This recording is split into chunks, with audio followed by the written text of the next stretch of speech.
با ابتکار اساتید اکولوژی فرهنگی پامیر و شعبه سیاحی ولایت مختار کوهستانی بدخشان، نمایندگان شرکت‌های سیاحی از مناطق مختلف تاجیکستان دیدن نمودند. از جمله آنها به ناحیه مومن‌آباد سفر داشتند.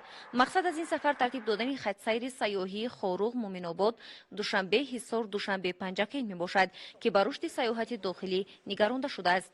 یکی از مفزع‌های مقدس و تماشاباب دهه لنگر ناحیه مومن‌آباد به حساب می‌رود. در اینجا آرامگاه متفکر بزرگ شرق سید شاهی خاموش موجود است.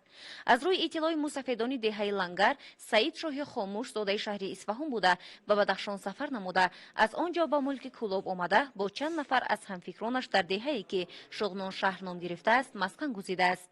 حیات آن به آخر عصرهای 11 راست می‌آید. آخر عمرش را در دهه لنگر ناحیه مومن‌آباد گذرانده است.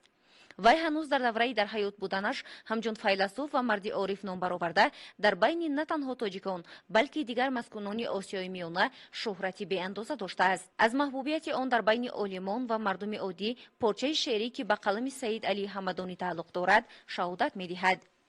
از شراب شوق مدهوش آمدم، از محبت حلقه برگوش آمدم. مردمان رفتند ثوابی حج کنند، من زیارت شاه خاموش آمدم. از کرامت این شاه عالی جناب همچو دیگی خام در جوش آمدم. بعد 300 سال رحلت سید شاه خاموش، سید علی حمدانی به زیارت آرامگاه این بزرگوار آمده است که شعر بالا دلالت این سخنان است. از دید گروه مهمانان تاجیکان کوهستان بدخشان تشکیل نمودن سیاحت سیاحان از ولایت مختار کوهستان بدخشان و این مفزع از فایده خالی نبوده، در برابر تماشای جایهای تاریخی و قوی گرداندن رشته‌های دوستی بین منطقه‌ها سبب می‌گردد.